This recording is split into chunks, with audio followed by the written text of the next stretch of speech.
Oh, hello there. Does somebody need something to watch on their lunch break so they don't have to be alone with their thoughts and think about how doomed everything is? Don't worry, that's me. I got you. You're welcome. Even Disney is worried about the high cost of a Disney vacation. This article from the Wall Street Journal, February 2025, is written by Robbie Whelan. It details why many Americans, long drawn to the eponymous theme park, are now rethinking their plans. It is a fantastically written piece. It will be linked down below for your scrolling pleasure. Robbie Whelan does not mince words. The happiest place on earth has long felt like one of the most expensive spots on the planet for many Americans, but the allure of a magical family vacation kept visitors streaming in. Then, as post-pandemic demand soared, Disney put price hikes into overdrive, putting vacation at its theme parks out of reach for many American families. Attendance growth has slowed over the past few years, and even some families that were once regulars are canceling their pilgrimages. One day, adult passes to Disneyland broke the $200 mark for the first time in October. It now costs $206 on the most popular days at the theme park, more than $100 more than the price of admission on the lowest cost day. 5 years ago, the Skip the Line feature Fast Pass was free. Now, visitors choose from 3 different tiers of Lightning Lane passes for the privilege, the most expensive reaching $449 a person a day. Doing without Lightning Lane can mean spending an hour or more waiting in line for the most popular rides, eating up visitors' vacation time. Some inside Disney worry that the company has become addicted to price hikes and has reached the limits of what middle-class Americans can afford, according to people who have worked on park pricing. Internal discussions over whether Disney parks might be losing their grip on the hearts and wallets of families with young kids have become more frequent, some of these people said. Just how expensive has Disney gotten? Don't worry, this is journalism. We have the hard numbers. For a 2-parent family with 2 young kids, a typical 4-day visit to Walt Disney World, including a stay at a value-priced Disney-owned hotel, cost $4,266 in 2024, according to Touring Plans, a data provider that helps vacationers plan theme park visits. That cost, before food and transportation costs, is up from $3,230 5 years ago, adjusted for inflation. Nearly 80% of the increase came from new costs for services and add-ons that were once free, such as line-skipping features, while the remaining rise came from Disney raising prices for parks passes faster than the US rate of inflation, Touring Plans data show. Now, lest you think Disney is out of touch with the affordability of the common man, allow me to present the company's response, given apparently without a trace of irony. Disney said that the Touring Plans numbers for the cost of a typical 4-day visit were exaggerated and didn't take into account the range of value options available. A 4-day trip for a family of 4 in the fall could cost as little as $3,026 before food and transportation costs, the company said. And guests don't need Lightning Lane passes to have a great time. No, standing in line for several hours is what kids look forward to the most when dreaming about their Disney vacation. My first Disney vacation is when I was a young, starry-eyed 7-year-old, meaning I had no good goddamn idea what my parents did to make this dream happen. My younger brother and I just thought things happened because, kids are unobservant and kind of stupid. But my middle-class parents were very exact in their planning. Mom had a conference in Orlando, so we could stay with her. Back then, I'm not sure if they do this still, but at least back then on Southwest, kids flew free, so airfare was taken care of. Garage sales and overtime helped cover the cost of tickets, and back then they had this crazy deal where if you bought 1 day at Disney, you could go like an extra day at SeaWorld. So we did that. We ended up spending an incredible day at Magic Kingdom, followed by a character breakfast at the Polynesian. Parking wasn't free, but it wasn't unreasonable. Fast passes were free, and we used them aggressively. There were characters around every corner, including, I remember specifically Captain Hook, and me being an annoying 7-year-old, I did bother the poor character. Like, I got up and I was like, tick tock, and bless him, he played along. So sure, this was expensive, but it was an incredible vacation. It was magical at every turn and realistic for my family to do just once. Anyways, if you watched Defunctland, you know how this ends. With Bob Chapek ruining everything. When Bob Iger took over as CEO in 2005, he continued Eisner's investments in theme park expansion. U.S. ticket prices rose, usually in line with inflation, according to Disney Parks executives and analysts. During the pandemic, Iger's successor, CEO Bob Chapek, set in motion a strategy to capitalize on parks' demand once the restrictions eased. Chapek and Josh D'Amaro, the Experiences chairman, introduced an online reservation system that limited the number of days annual pass holders can visit, favoring guests who spent more on daily tickets and merchandise. Disney eliminated some perks that used to be gratis, like the Magical Express airport shuttle and the FastPass ride scheduling system. It said only about a third of hotel guests were using the airport service when it was canceled. The company started selling new add-ons, including one called Genie Plus, the original name of the paid line skipping service, now known as Lightning Lane Multipass. A Disney spreadsheet exposed in a hack of its internal Slack communication system this summer indicated that the Genie Plus passes generated more than $724 million in pre-tax revenue between October 2021 and June 2024 at Walt Disney World alone. If you've watched the Jenny Nicholson video on the Star Wars Hotel, and look at you, of course you have, then you're already pretty familiar with this. It's the same story in a lot of places. Companies got a little too comfortable charging a little too much and just assumed customers would take it. I wouldn't trust millionaires to understand that there is a breaking point, but Disney may have to.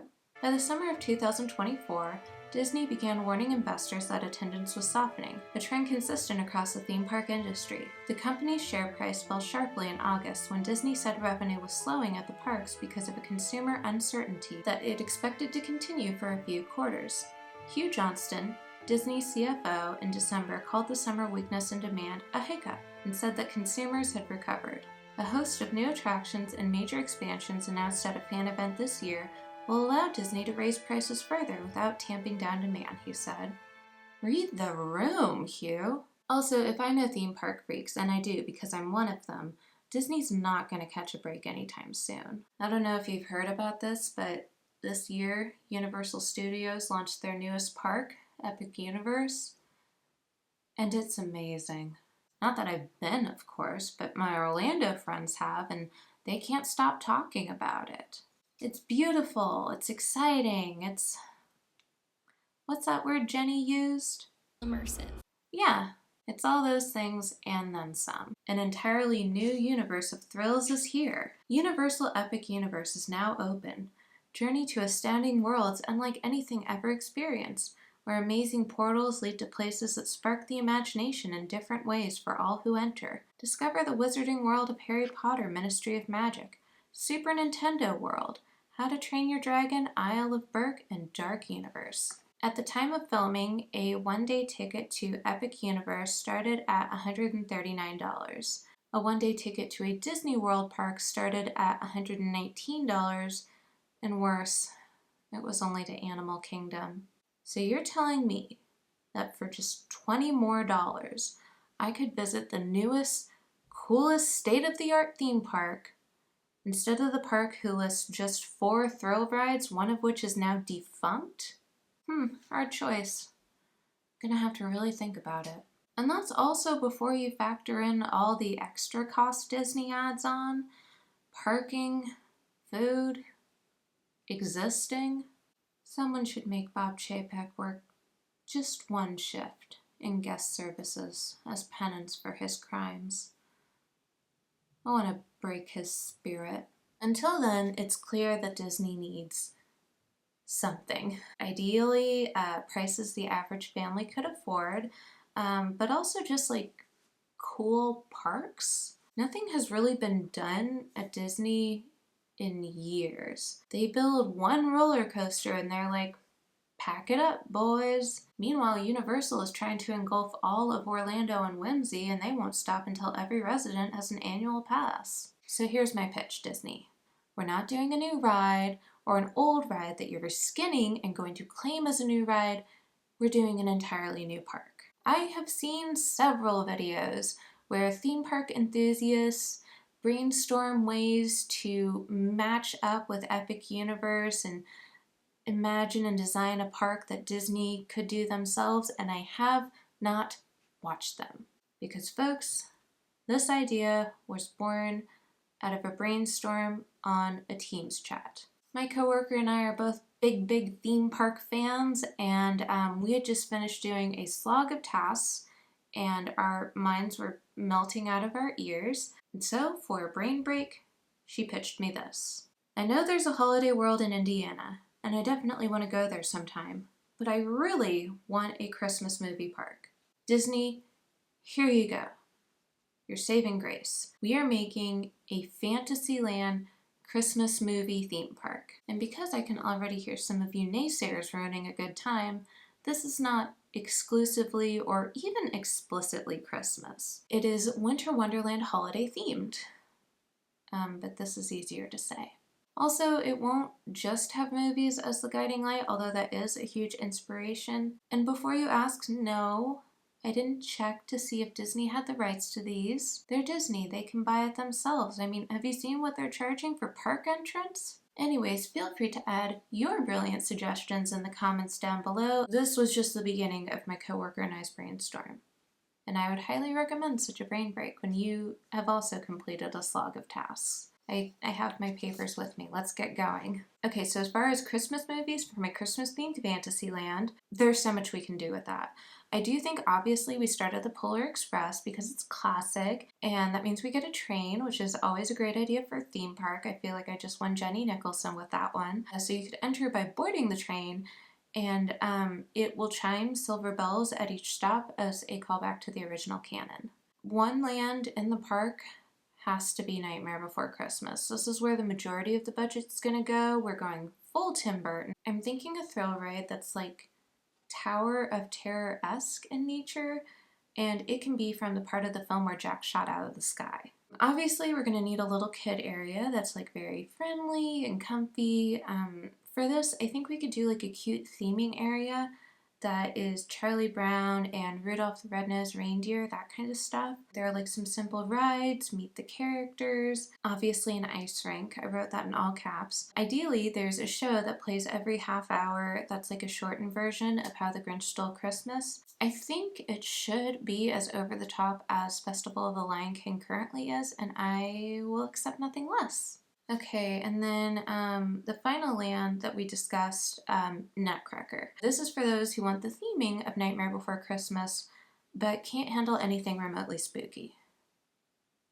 That's me, I'm the audience. This will include meet the characters, an Epcot-style tasting of all of the different foods mentioned by the Sugar Plum Fairy, chocolate, coffee, tea, bonbons, candy canes, and marzipan. Of course. Also a show from the Muppets, which my coworker and I both realized could be a Small World / Pirates of the Caribbean themed boat ride.